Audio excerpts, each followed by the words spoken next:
हारून का आ बोल रहा है, क्या बोल रहा है? आस्तिक जैन बनने को मिला है चातुर्मास। रो बोल रहा है रोज गुस्सा छोड़ने को मिला है चातुर्मास। और ना बोल रहा है नया इतिहास बनाने को मिला है चातुर्मास। और क्रोध की वो लंबी श्रृंखला जिसका अपना क्रीम क्रीम कोटेशन चल रहा है, उसकी कुछ प्रवचन अभी बहुत सारे, कुछ तो नहीं बहुत सारे बाकी रह गए, बहुत कम का मैं रिविजन करा पाया हूँ। तो उसी के क्रीम कोटेशन आपके बीच में रख रहा हूँ कि क्रोध पर विजय प्राप्त करने की क्षमता वाले हमारे मतलब क्षमता वाले तो हैं, पर कुछ स्थानों पर उसका प्रयोग हम नहीं करते हैं। हमारे पास क्षमता है कि हम क्रोध को कंट्रोल कर सकते हैं, लेकिन करते नहीं हैं। मैंने उदाहरण दिया था, जैसे ग्राहक की ओर से अपेक्षा होते भी होगा, उसके साथ आप तू मैं की भाषा में बात नहीं करते हैं। निश्चित रूप से व्यापारी की ओर घोर अन्याय होने के बावजूद भी आप सामने वाले से गर्मी नहीं दिखाते हैं। मित्रों की ओर से उपेक्षा होने के बाद भी कहीं मित्रता टूट ना जाए, इसलिए मन में गंभीरता बनाए रखते हैं। तो इसका तात्पर्य क्या हुआ? इसका तात्पर्य हमने यही कहा था कि अगर स्वार्थ भंग के हो जाने के डर से क्रोध से बचा जा सकता है, प्रेम भंग हो जाने की वजह से क्रोध से बचा जा सकता है, तो इसलिए हम अब क्रोध से बच सकते हैं। हम क्रोध से बच सकते हैं। निमित्त सामने हो तो हम बच सकते हैं। निश्चित रूप से बचना हमारे हाथ में है। मैं एक पूज्य गुरुदेव का उदाहरण सुनाता हूँ, हालांकि संस्मरण भी हो जाएगा अपना, इस बहाने दोनों काम हो जाएंगे। अंत की जगह शुरू में याद आ गया तो सुना देता हूँ, पहले उसी चीज़ को सुनाता हूँ। एक बार की बात है, हम लोग विहार करते हुए डोंगरगढ़ की ओर जा रहे थे, और जब जा रहे थे तो रास्ते में बहुत तेज पानी आ गया। अमरकंटक से बिहार की बात थी शायद, बहुत तेज पानी आ गया, बहुत तेज पानी आ गया। अब इतना तेज पानी था कि वास्तविकता में उस पानी में चल पाना बड़ा ही टेढ़ी खीर थी। आसपास चारों तरफ देखा, कोई स्थान नहीं दिखा, और कोई स्थान नहीं दिखा। और जब अमरकंटक की तरफ जब पानी गिरता है ना, तो पानी के साथ हवा बहुत तेज होती है। वहाँ का जो पानी वो अलग प्रकार का होता है, वो हवा के साथ रहता है और भारी तूफान जैसा पानी होता है। और जब प्रारंभिक अवस्था में गिरता है तो बड़ा ही भारी वर्षा को लिए होता है। अब ये स्थिति थी कि अब हम एक पेड़ को वहाँ तक पहुँचे पानी, क्योंकि वो पानी इस प्रकार से छींटे लग रहे थे। वो छींटे नहीं थे, वो तो ऐसा लग रहा था कि पत्थर मार रहा है कोई, इतनी तेज बूंदें थी। तो उस तेज बूंदों को बचने के लिए निश्चित रूप से शरीर तो शरीर है, ऐसा थोड़ी कि चतुर्थ काल का शरीर है कि भैया ठीक है सहन करे जा रहे हैं। तो सब पूरा संग एक पेड़ के नीचे आ गया। अब पेड़ के नीचे आ गया तो बड़ा मज़ा लेता है वो पानी भी हम सबका। कैसे मज़ा ले रहा? जैसे हमने देखा कि आपका मज़ा भी कल परसों पानी ले रहा था। कल परसों आपका वो पानी, कल के उस प्रोग्राम, परसों के उस प्रोग्राम में पानी मज़ा ले रहा था आपका। वो बंद होता था और आप बैठते थे फिर चालू हो जाता था, बंद होता था फिर बैठते थे फिर चालू हो जाता था।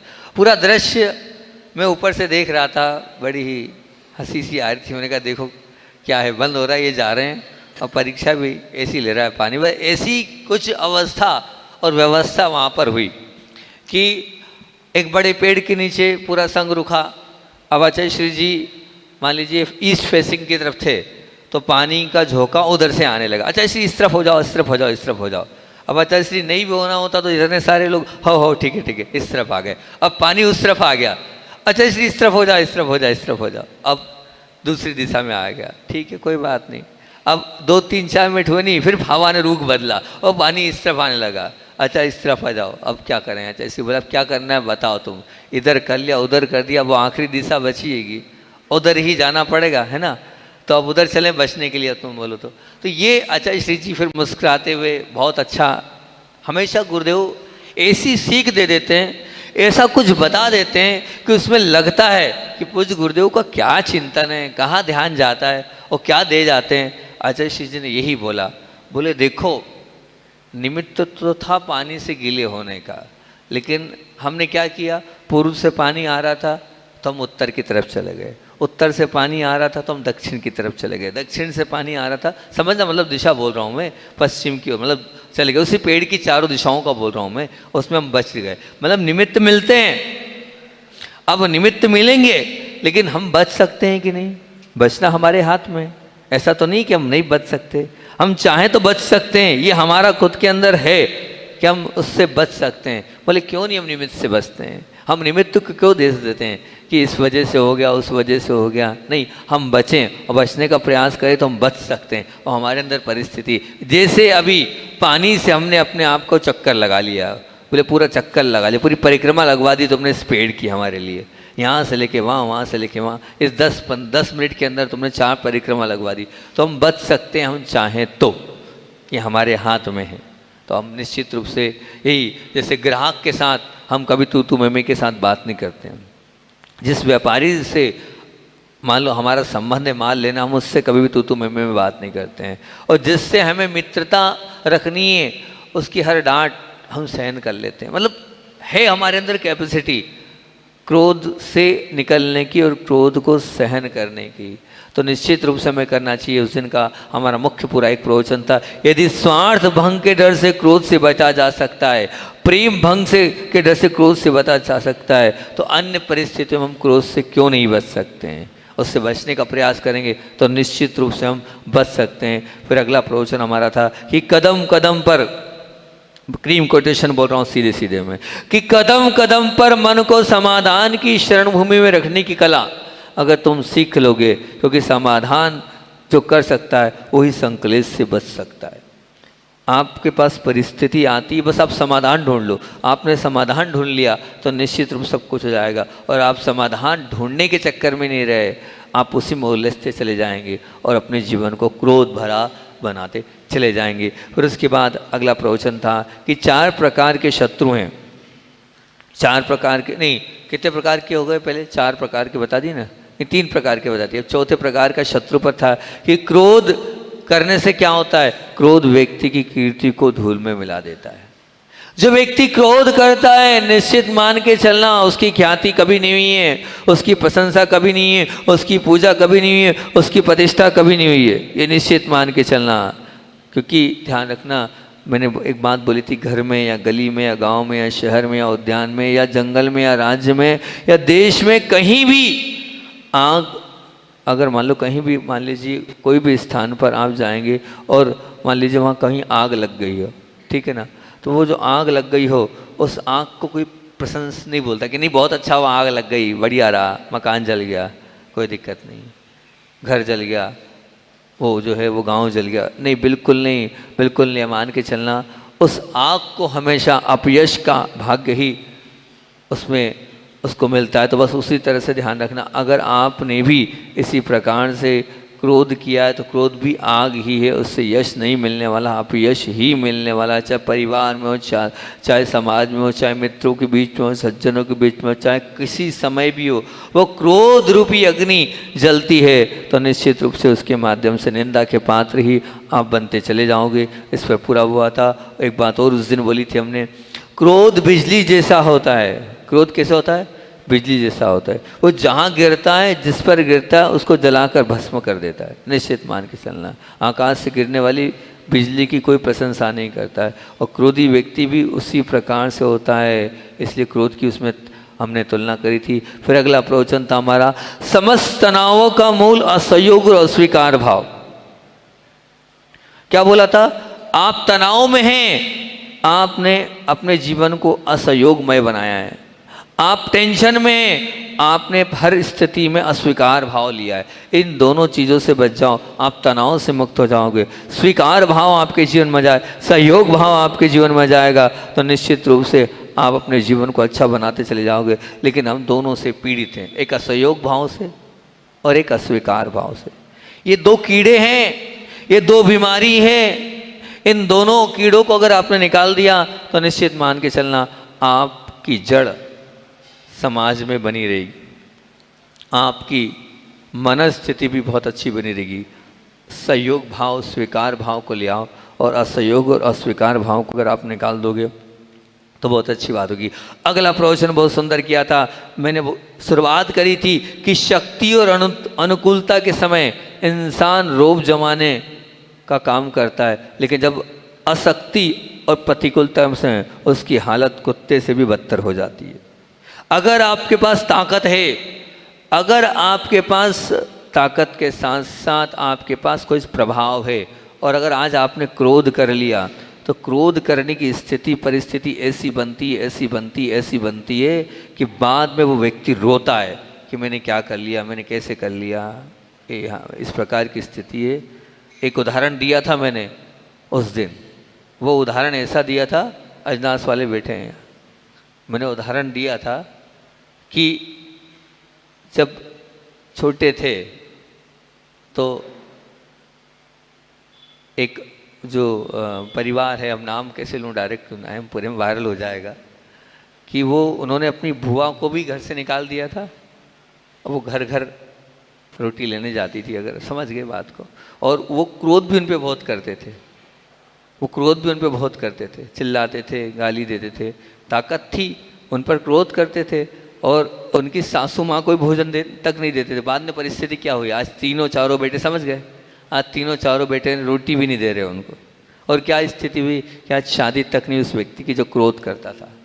क्योंकि आपने सामर्थ्य, मैंने ये उदाहरण दिया था, लेकिन अब तुम सामने बैठे हो, समझ गए बात को। तो आपसे बता रहा हूँ, उस व्यक्ति के पास ताकत थी, सामर्थ्य, उसने क्रोध किया, उस क्रोध का परिणाम ये रहा कि बाद में उस स्वयं की परिस्थिति खराब हो गई। आज जो माता पिता बच्चों पर क्रोध करते हैं, ध्यान रखना, मारते हैं, गाली देते हैं, अपशब्द बोलते हैं, जैसा व्यवहार नहीं करना उस प्रकार का व्यवहार ना करके जो व्यवहार अयोग्य वो व्यवहार करते हैं, आज तो आपने कर दिया लेकिन कल आपकी परिस्थिति खराब कर देंगे। कल वही बच्चे आपको मारेंगे, वही बच्चे आपको गाली देंगे, वही बच्चे आपकी बिल्कुल भी विनय नहीं करेंगे। इसलिए ये उस दिन बात बोली थी कि निश्चित मानना, अशक्ति के समय वही आपके पाप कर्म का उदय आएगा और आपके लिए वो खून के आंसू टपकाने से स्थिति कर देगा। इसलिए वास्तविकता से, गंभीरता से विचार करना। आज भले ही ताकत शक्ति है, लेकिन बाद में उसी का कर्म का तीव्र उदय आएगा और आप उसको सहन भी नहीं कर पाओगे। इसलिए प्रतिकार की शक्ति होने के बावजूद भी आप शांति और अगर प्रसन्नता चाहते हो तो सहन करते चलो, एक कर्तव्य मानकर डांटो।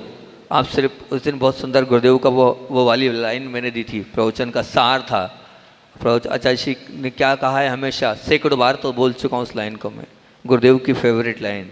क्या आप लोगों को तो याद होगी, 2-3 बार तो बोल चुका हूँ यहाँ में, कि गुरुजी ने कहा था, कर्तव्य करो, कर्ता मत बनो। क्या बोलते थे गुरुजी? कर्तव्य करो, कर्ता मत बनो।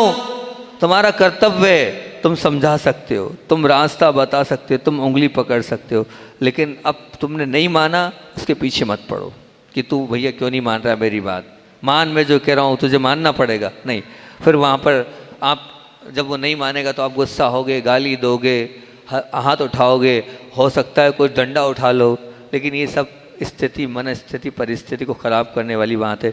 इसलिए ये सब हमें नहीं करना है। क्योंकि प्रतिकार की शक्ति होने के बावजूद भी आप प्रतिकार को अपने हाथ में नहीं लोगे तो बहुत अच्छी बात है। फिर उसके बाद अगला प्रवचन था हमारा कि क्रोध 7 प्रकार से प्रसन्न करता है, 5 प्रकार बता दी। 6वां प्रकार कौन सा है?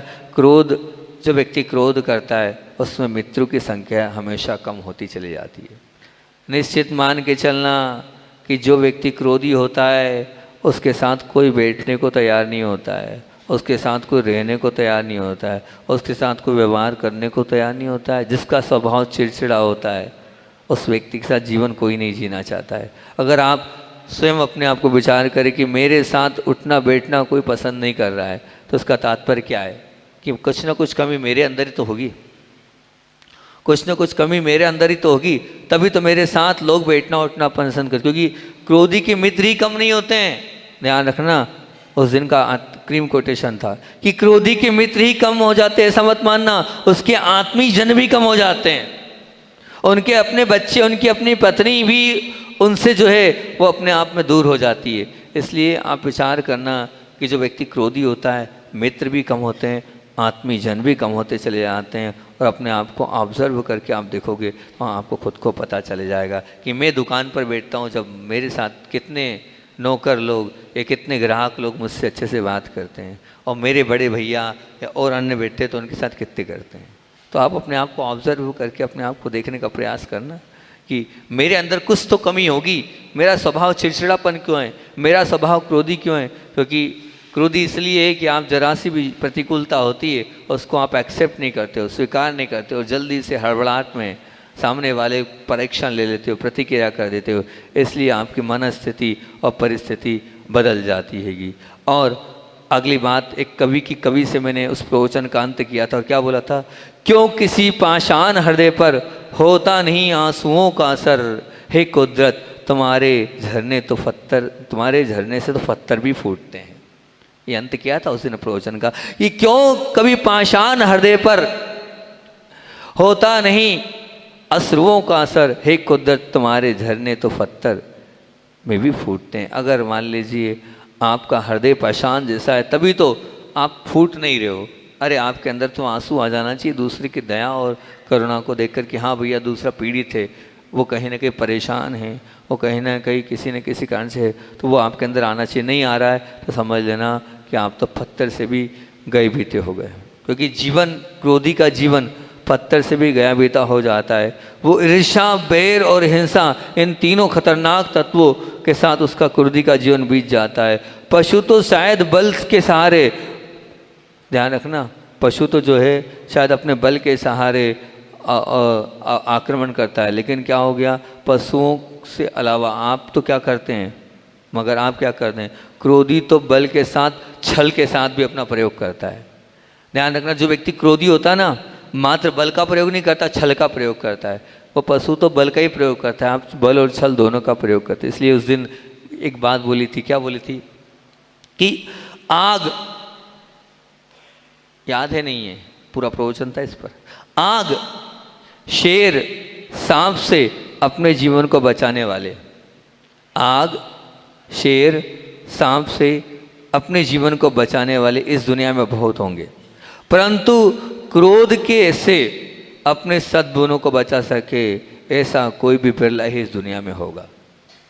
क्योंकि निश्चित मान के चलना, क्रोध आपके सद्गुणों को समाप्त करेगा ही। हम आग से बच जाते हैं, हम शेर से बच जाते हैं, हम सांप से बच जाते हैं। हमें ऐसा लगता है आग हमें जला देगी, शेर हमें खा जाएगा, सांप हमें डस लेगा, लेकिन हम क्रोध से नहीं बच रहे हैं। हमने क्रोध में आग नहीं देखी, हमने क्रोध में सांप के दर्शन नहीं देखे, हमने क्रोध में शेर के दर्शन नहीं किए। मैं कह रहा हूँ आप क्रोध में तीनों देख लो, क्रोध शेर भी है, क्रोध आग भी है और क्रोध सांप भी है। अपने आप जब क्रोध में इन तीनों चीज़ों के दर्शन कर लोगे तो आप बच जाओगे। जैसे उससे बचने का प्रयास करते हो ऐसे इससे भी आप बचते चले जाओगे। तुम्हें यदि अपना कहीं, और अगला प्रवचन बहुत सुंदर क्या था, ये सबके लिए था, दादी माओं के लिए ज़्यादा था, पिताजी लोगों के लिए ज़्यादा था, कि यदि तुम्हें यदि अपना आसन कहीं जमाना पड़े तो जमा लेना, किंतु शासन जमाने की भूल कभी मत करना। आसन जमाओ पर क्या नहीं करना है, शासन नहीं जमाना है। हो उल्टा रहा है, हम आसन जमाने के चक्कर में पूरे शासन को जमा लेते हैं और फिर क्या होता है, फिर वो आसन जमाना, हम आसन से छूटना नहीं चाहते, क्योंकि उपयोग संक्लेश का कारण नहीं बनता है, माल की भाव संक्लेश का कारण बनती है। क्या बोला था उस दिन मैंने, उपयोग संक्लेश का कारण नहीं बनता है, जबकि माल की भाव संक्लेश का कारण बने बिना रहती ही नहीं है। इसलिए उपयोग का कोई विकल्प नहीं, आप खूब उपयोग करो, लेकिन जो आप उपयोग के पीछे आपने पूरी ताकत लगा दी कि उपयोग के साथ माल की भाव, अरे उपयोग कहाँ है, फूल खिला है, सुगंध लेने में कौन माली मना करेगा, लेकिन जब फूल तोड़ोगे आप तब कहीं वो माली जो है वो आप पर आएगा और मना करेगा नहीं। इसलिए आप तो इस प्रकार से संघर्ष करो, मनाही उस बात की नहीं है। और हमने उसमें ये भी कहा था, जैसे हम हैं, हम साधु जीवन में, परंतु क्यों प्रसन्न हैं हम आज क्यों प्रसन्न हैं, क्योंकि हम आसन जमाते हैं लेकिन शासन जमाने की प्रवृत्ति हमारे अंदर नहीं है। ध्यान रखना, आज यहाँ हैं तो यहाँ की बजा रहे हैं, कल बामोरा में थे तो बामारे की बजा रहे थे, जहाँ जाते हैं वहीं की बजाते हैं और वहीं का सब कुछ करते हैं। आसन जमाने कोई काम नहीं, कल यहाँ से चले जाएंगे, ना यहाँ से हमें लेना है ना यहाँ से हमें देना है। आप जानो और आपका काम जाने। इसलिए हम शाश्वत रूप से प्रसन्न हैं और आगे भी प्रसन्न और स्वस्थ और मस्त रहेंगे। इसलिए केवल आसन जमाने वालों की कर्म सत्ता ने क्या कर दी, कभी दुर्गति का भाजन नहीं बनाया है, लेकिन आसन जमाने के साथ साथ शासन जमाने कि जिन्होंने प्रयत्न किया है उनकी सदगति रुक गई है। इसलिए हमें आसन नहीं जमाना है। फिर उसके बाद अगला प्रवचन था हमारा कि क्रोधी व्यक्ति 7 प्रकार से प्रसन्न करता है। 7वां क्या है? क्रोधी व्यक्ति, ये बहुत महत्वपूर्ण प्रवचन था कि क्रोधी व्यक्ति, और ये अंतिम सारभूत था कि क्रोधी व्यक्ति क्या करता है? सद्गति पर पूर्ण विराम लगा देता है। ये निश्चित मान के चलना, जिसके जीवन में क्रोध है उसका जीवन निश्चित मान के चलना वो सद्गति का पात्र न बना है न बन पाएगा। और उसको पूरा आगम से मैंने समझाया था, आपके बीच में रखा था कि 4 कषाएं होती, अनंतानुबंधी, अप्रत्याख्यान, प्रत्याख्यान, संजरण, अनंतानुबंधी 6 माह। ठीक है ना? 6 माह के अंदर अगर आपने गांठ को नहीं तोड़ा, गए मामला बिगड़ गया, आप अनंतानुबंधी मिथ्यात्व गुणस्थान में आ गए, अनंत संसारी बन गए। एक प्रतिमाधारी 15 दिन से ज़्यादा क्रोध को रखेगा, गया काम से, उसकी प्रतिमा नीचे गिर गई। एक मुनिराज अंतर्मुख से ज़्यादा क्रोध की अवस्था में वासना काल में रहेंगे तो गए काम से निश्चित। इसलिए ध्यान रखना, सद्गति पर रोक लगा देता है वो हमारा क्रोध। और क्रोध को 4 प्रकार से बताया था। अनंतानुबंधी क्रोध पत्थर की रेखा के समान। और कोई बताएगा? उसको तो बहुत अच्छे से प्रवचन किया था, हमने रिपीट कर करके किया था, याद भी कराया था आपको। और अगला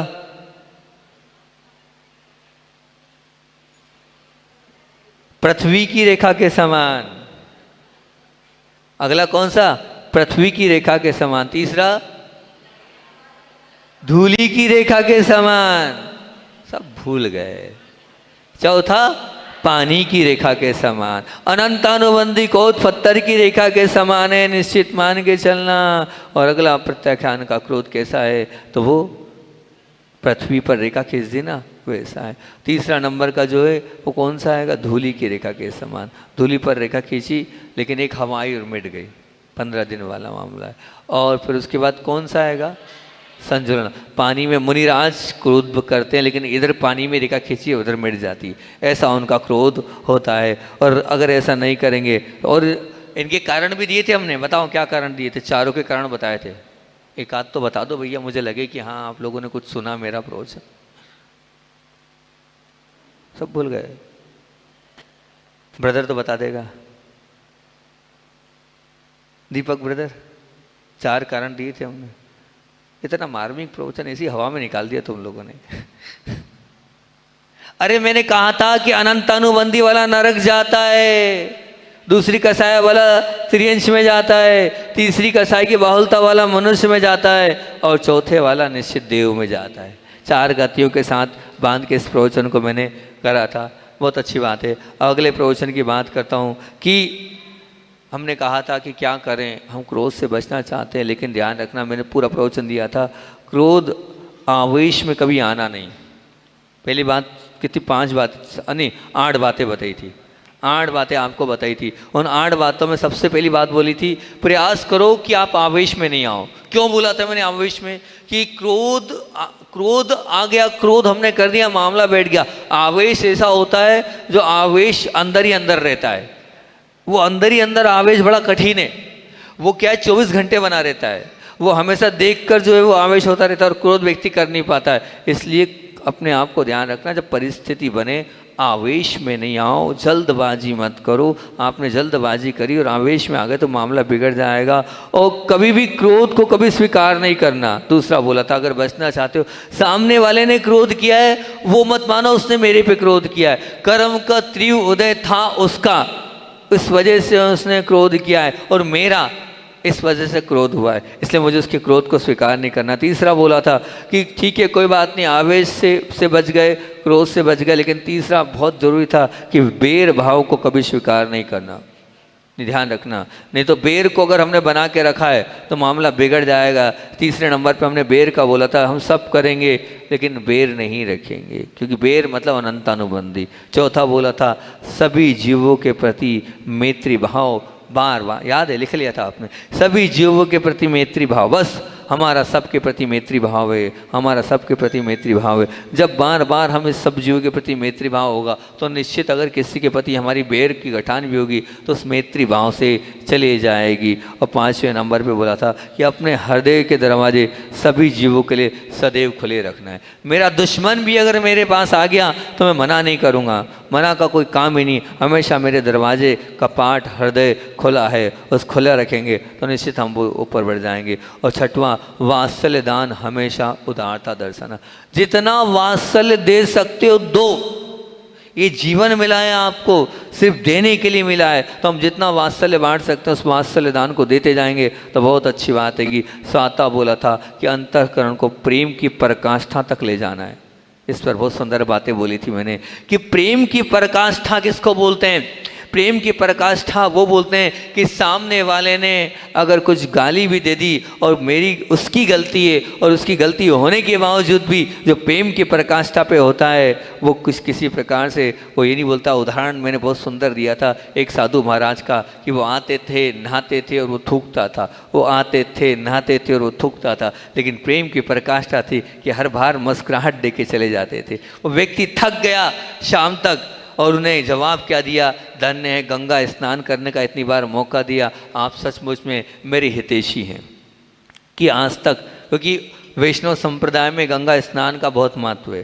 बोले मैं एक बार नहाता था, आपने दिन भर नहला दिया, आप तो सचमुच में मेरे लिए तो ऐसे दिव्य पुरुष बन के आए थे। ये वो व्यक्ति बोल रहा है। ये प्रेम की पराकाष्ठा होती कि सामने वाला जूते मारे जा रहा है और आप कह जा रहे हो कोई बात नहीं भैया, कितना पुण्य है, बड़े पुण्य से तो मिला है मुझे आपकी मार खाना। ये कहलाती प्रेम की पराकाष्ठा, जो प्रेम के बहुत ऊंचे लेवल के व्यक्तियों के अंदर होती है। जो साधु जीवन जीता है वही ऐसा कहेगा कि लाओ दूसरा गाल भी कर दिया, आप तो ये वाले गाल पे मारते हैं, इस पर भी और मार दो भैया, एक पे अच्छा नहीं लगता है, दोनों बराबर हो जाएंगे, बैलेंस हो जाएंगे। वो कहलाती प्रेम की पराकाष्ठा। लेकिन बड़े ही लोग होते हैं ऐसे, इन हम में से तो शायद कोई ऐसा एक आध भी नहीं होगा जो प्रेम की इस पराकाष्ठा पर जाएगा। 8वें नंबर का और अंतिम बोला था कि प्रेम के संबंधों को हमेशा टिकाए रखना। अब प्रेम के संबंध से हमने पूरा आपके परिवार की बातें बोली थी, आपस की बातें बोली थी कि संबंध को टिकाए रखना है। और प्रेम के संबंधों को टिकाए रखना है तो अपने लिए नहीं जीना है। हेतु क्या दिया था? उसके लिए जीना है। वो क्या चाहता है उसके हिसाब से मैं अपना जीवन जीऊंगा। जब मैं उसके हिसाब से जीऊंगा, आज नहीं तो कल वो मेरे हिसाब से जीना सीख जाएगा। आज मैं उसके हिसाब से जीना सीखूंगा तो निश्चित रूप से वो मेरे हिसाब से जीना सीख जाएगा। अगर संबंध टिकाना है तो मुझे अपनी इच्छाओं को गौण करना होगा और सामने वाले की इच्छाओं के अनुसार मैं जीऊंगा तो निश्चित रूप से वो संबंध टिकते चले जाएंगे। बहुत ऊंची चीज़ होती है अपनी भावनाओं को दबाना और सामने वाले की इच्छा के साथ जीवन जीना। ये निश्चित रूप से बहुत ऊंची चीज़ होती है। ये 8 बहुत मार्मिक बातें मैंने आप लोगों के बीच में उन प्रवचनों में 8 बातों को अलग अलग दिन खोला था और अब समय तो अपना हो गया है। निश्चित रूप से एक और अंत बात बोल रहा हूँ कि शुरुआत में जल स्नान के द्वारा स्वच्छ होने वाला स्वर्ण जैसे आग में चलकर अग्नि स्नान के द्वारा शुद्ध होकर ही रहता है, वैसे ही प्रारंभिक स्तर में क्रोध पर नियंत्रण रखकर स्वच्छ होने वाली तुम्हारी आत्मा आगे चलकर प्रेम के प्रबल प्रभाव में होकर शुद्ध होकर रहेगी। इसलिए हम इस क्रोध पर विजय प्राप्त करने के लिए जल स्नान के द्वारा स्वच्छ होने वाला वो स्वर्ण निश्चित मान के चलना। आगे अग्नि में जाता है तो आप अगर क्रोध की उस श्रृंखला में जाओ भी तो उस क्रोध से कुछ सीख कर, उस क्रोध से अपने आप को पवित्र कर उस क्रोध से अपने आप को कि मैंने क्रोध किया, निश्चित रूप से क्रोध किया, इससे मुझे क्या मिला, इससे मेरी क्या हानि हुई, इससे मेरे जीवन में क्या दुष्प्रभाव पड़ा, उसको मैं सोचूंगा तो निश्चित रूप से धीरे धीरे वो क्रोध भी मेरे जीवन के लिए पवित्रता का कारण बनेगा। ये भाव से लेकर अपन ने पूरी बात करी थी, इतना ही रखते हैं। आगे की बात अपन आगे कर लेंगे। बोधि समाधि परिणाम शुद्धि शात्मोपलब्धि शिव शोक सिद्धि चिंता हमारी चिंतित वजदान तो वंदमान अश्मा।